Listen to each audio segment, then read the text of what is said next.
Welcome to the month of March. Today's special guest is an incredible woman who has truly changed the landscape of fashion here in the Middle East. From being a former women's wear buyer, she spotted a problem, and like every entrepreneur, she took the leap of faith and created a solution. Today, Wear That is a company that all the women are talking about.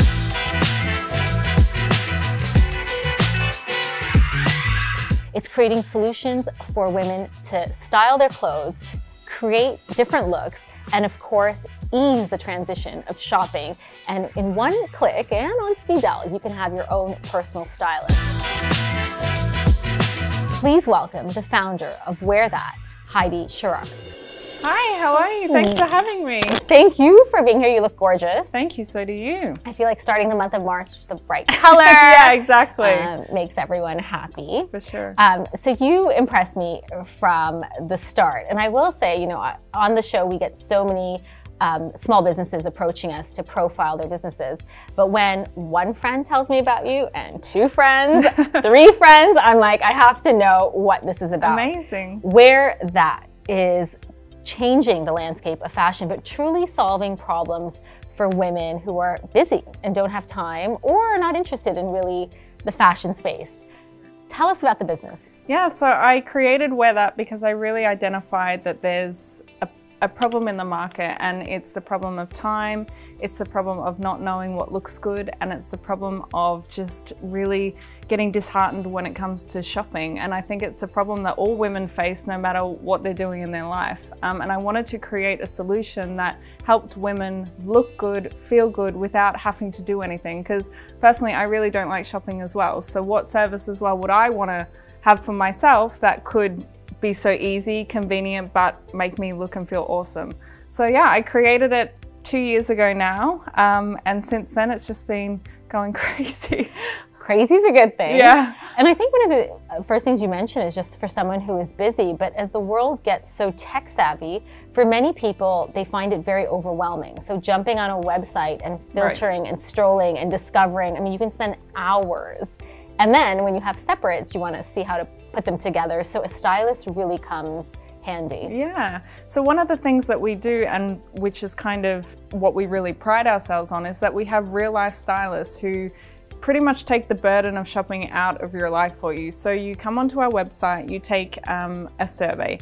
And a lot of people say it's so long, and it's long for a reason, because we want to collect as much information from you as possible. So it's like 10 minutes, but you know, if you think about going to the mall and parking the car and getting the kids out and then going to the shop and then trying it on and then changing the size, like that's obviously a lot longer than 10 minutes. So after you do the survey, you get assigned a real life personal stylist, and she will be matched to you based on your style, your preferences, because we have a huge amount of stylists that we work with, and we always try and match our real girls with the right stylist is the first thing.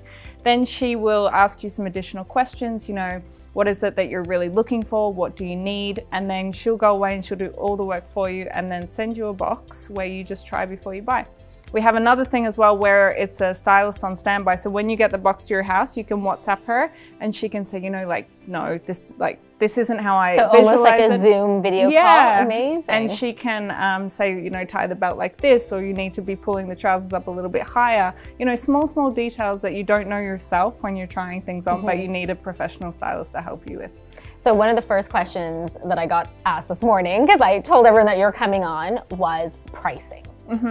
How is pricing for that? Can anyone afford a stylist? Yeah, and this is really another reason why I wanted to create the service. I worked before in luxury fashion, and I always saw that the people who were getting stylists were, you know, the VVIPs of the top luxury stores. I'm like, that's not fair. What about the, you know, the entrepreneur who's working 80 hours a week, or the mum that can't get to the mall? So I wanted to create a pricing structure as well that was affordable for everyone. So it's 100 dirhams entry fee. So with that 100 dirhams, it's kind of like you get assigned a personal stylist, but then you don't have to pay it again. You simply just pay for the things you want to keep. Now, when it comes to the items of the clothes, you tell us in the survey how much you want to spend. So you could say, you know, for tops, I want to spend between 200 and 400, jackets, 1,000. It's really up to you. We built the model to really be that the customer is in full control. And customers are discovering new labels, or where do the labels come from? So we work with over 200 brands. We have brands that are from the States, from Australia, a lot of brands that you won't even find in the region. But we also work with local suppliers as well to bring you super cool brands. Like we have Zadig, we have Kenzo, we have, you know, really, really cool contemporary brands. But then we have other brands like Pistola, Free People that aren't so big in the region. So this sounds amazing, but for someone who's watching and has a full-time job in a corporation and has a dream, this is you, right? You were working for a big corporate here. Right. You had a great idea. You wanted to solve a problem. What was that process when you kind of had that light bulb moment and you wanted to kind of take the plunge into startup? Right. So I had a really secure job, and I had an amazing job. I traveled all around the world going to fashion shows. I was a head of buying for women's ready-to-wear. Like, it's the best job. Like a dream job. I'd go to every Milan Fashion Week. It was amazing, but I just knew that there was something bigger that I needed to pursue, and I knew that there was something that I could be doing to be solving a lot of problems for the masses of women. And that's when I really thought, you know what, I'm just going to go for this. I've got this idea. I pitched it to the Shellhill greenhouse, who has incubated us from the beginning. And since then, we've just gone for it. And I haven't looked back. I haven't regretted for a day changing my career. It's been 10,000 times harder having a startup than having a job like that, but I wouldn't change anything. And what is the process for doing a pitch? If someone has never done that, it can be really intimidating. I'm not gonna lie, they're awful. Walking into a room with all these executives, I'm sure lots of like suits and ties, and they want to know numbers. How does someone prepare for a pitch, and what should you have prepared before you walk in? Right, so an investing pitch is really, I treat it as a really big milestone in my career, and I treat it as a really big milestone in terms of my business, because I really bank on the achievements we've achieved or done in the last year. I have 40 minutes to sell that to a group of investors to believe in what we want to achieve for the next year.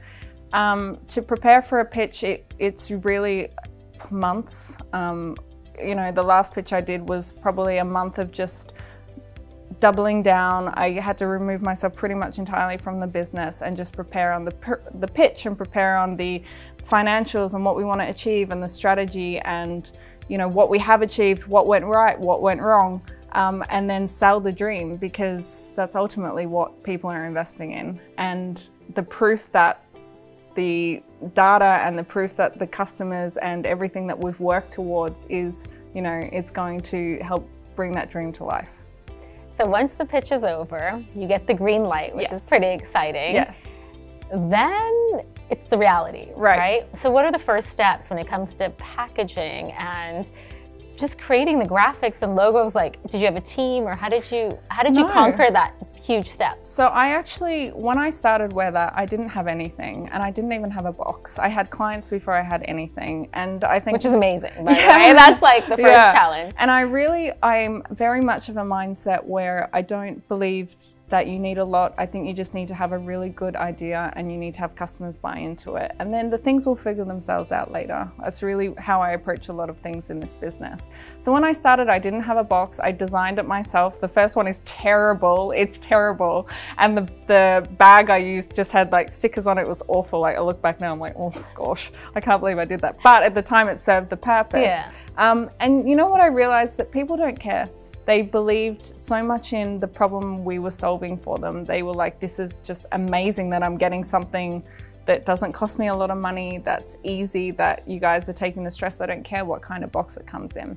But as you go on and we started raising more money, of course, then I start investing in, now we have an in-house content and graphics person. We have worked with different agencies on our branding. You will start to put the pieces in place when the time is right. After the last round, I went on a hiring spree. So I hired like 20 people. Amazing.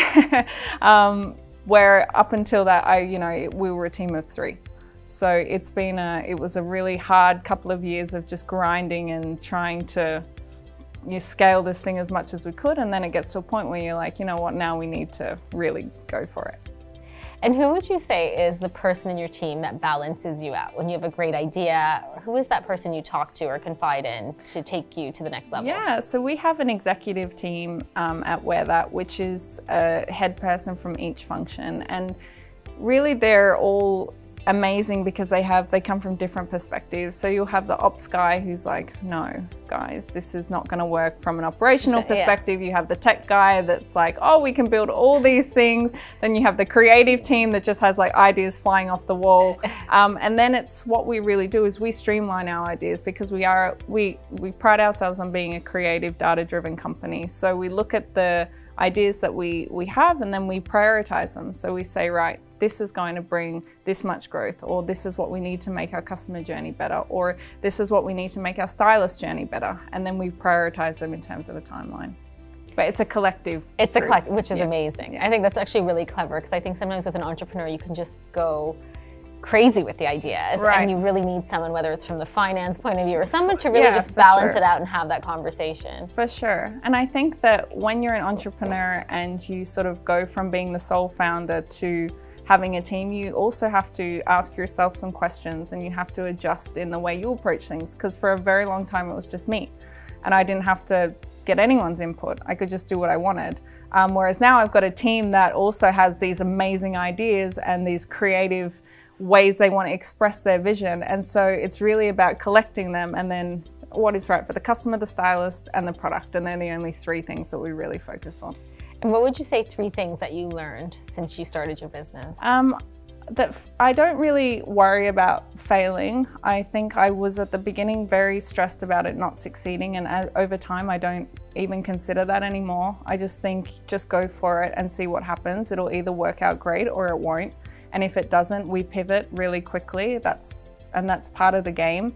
The second thing would be that I really believe in timing, and it comes back to, you know, people might say, oh, but your box isn't nice and all that. It's not nice right now, but it will be, because when the time is right, we will put the strategy in place to update it. And the last thing would be just to trust your instincts. I think over the journey, the things that I have kind of haven't sat well with me, I've known, and I probably haven't acted on them quick enough. And I think that as you get into it, you start learning to trust your gut a bit more. How has technology been incorporated in your business in all the verticals? So we call ourselves a tech company where we use data and technology to help the efficiency of our stylists, to help match our products to our customers, but using the human element, which is our real life stylists, to have that connection with the client, because that's something that we don't want to take away. I believe technology is kind of it's the engine, it's the thing that executes, but the ideas and the core of everything comes from a human. From the humans and everything. So it's really just the tool we use to scale and to make our life more efficient. Now, talking about stylists, how do your stylists differ compared to any other kind of brick and mortar store or an online retailer? Well, I think the first thing is that they're real. A lot of online players have, you know, bots, and they have not real life stylists, but ours are very much real. You can see all their Instagram accounts. And the one thing that we wanted to do was we wanted to have a width of stylists that really could cater to different needs and empathize with different customers. You know, a stylist that is suited to you could be very different to a stylist that's suited to my needs. And we wanted to build a model that, again, makes life so much easier for our clients, which are a completely enormous amount of different women from different walks of life. I think using a stylist, and even sometimes if I'm shooting, it's amazing how people perceive you. So I might be comfortable in the same silhouette, the same colors, but when a stylist comes along and they'll push the boundaries, adding a pop of color or print, and I think that's kind of one of the benefits of having someone come in and look at you just as a blank canvas. Right, and I think one of the things that's amazing about our stylists is that you know, our clients are called real girls, and we call ourselves real stylists because we are also real girls. We have jobs, we have families, and we can empathize a lot with what goes on with our clients. And I think the fact that we can say, you know, you're not feeling yourself today, you're not wanting to show off your stomach, you're wanting to cover your legs, like we totally get that. Here's a way you can feel good, you can enhance your style a little bit, but not go totally off into a different direction, which is, you know, the kind of stereotype of a stylist, I guess, in a way, yeah. where, you know, you think, oh my God, what are they going to put me in? But that's no, we really look at you, what your lifestyle is. Like, are you picking up your kids? Are you bending over a lot? Like small things that, you know, you might need clothes with a bit of stretch. And these are the things that our stylists take into consideration as well. That's brilliant. For a lot of people, it's been a very tough year. How has this year propelled your business, or have you reevaluated your business? Yeah, we did. In February last year, I really had to sit down and look at our business model, and I had to look at how we were working with our suppliers, with our product. You know, we had a completely different data set in February last year, which was our average basket was a lot higher. We had, you know, a completely different range of inventory, and I just said, no, it's not going to work anymore. And I completely reset and changed the entire model. And because of that, we grew a lot, and it was really, again, listening to our customers. It's our customers' needs changed in February last year, so we changed. And I think that's the biggest lesson. I think that as a business, you can't think that you know better. Your customers are, like for us, our customers are our gold. We listen to everything they say, even down to what we post on Instagram, our content, like they influence everything. So for us not to act on their changes would be foolish. I love that, because to me, I think real influencers are real people. It's people in your circles. It's word of mouth, which is how I discovered you. And once it was literally endorsed with women in my circle, I wanted to explore and I wanted to jump online and I wanted to discover the brand more. So yeah, I think everyone is an influencer themselves. Yeah, absolutely. And we, again, it comes back to our Real Girls. We pride ourselves on having real clients, and they're the face and voice of our brand. And I love that, because I just, exactly like what you said, they are the ones who are telling their friends, and they should be rewarded. And, you know, we do Real Girl campaigns, so we get our clients as our, you know, in our ads and all that sort of stuff. So they really are the heart of everything that we do. So Heidi, before I go, I have to try your service. Yes. So I placed my order and my box arrived this morning. First of all, the color pink makes me happy. It's very girly. And I thought, why not open it with the big boss lady herself? So this is the box. How amazing is that? It tells you in 5 simple steps how you can use her service. So completing the survey, speaking to a personal stylist, receiving your box, and of course, parading around with different styles with all the style tips. And of course, what you don't want, you can send back. So I'm gonna open the box. This is how you receive it. First of all, it smells lovely. Thank you. It's a custom scent that we designed so that when you do open your box, it's very much linked to feeling good and the ambiance that you can link as well to the experience.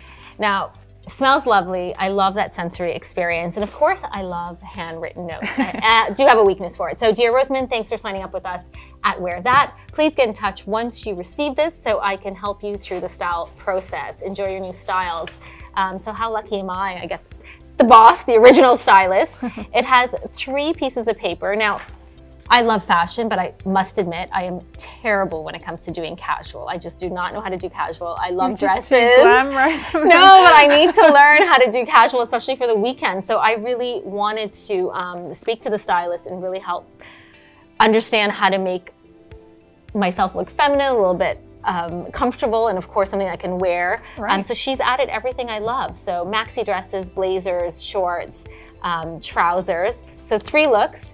And of course, my favorite part, this you can actually just tape in your closet. Right. It's inspiration of how to personalize your look. So everything from adding a little bit of bling, layering up, belts, etc. Now, most importantly, when you open the box, everything is sanitized and the outfit is actually completed for you. So it has a little tag. I love this, new clothes. Yeah. Who's this? Love that. That's what people are going to be saying to me this weekend when I'm casual. So I'm going to try this on. Thank you so much for joining me. And you're going to have to check out my Instagram when I'm in my casual clothes this weekend. I'll be tagging Wear That Now. That is the Instagram. Thanks, Heidi, for joining us. Thanks for having me. And thank you for joining us each week on the Couch series in partnership with Indigo Living. It's an absolute privilege for me to share these incredible stories of women regionally and, of course, globally doing amazing things like starting businesses. Whether they're small or big, I hope that you're learning from their journey. Make sure you follow us on all social media outlets, whether it's YouTube, Instagram, and of course, our latest podcast. See you next week.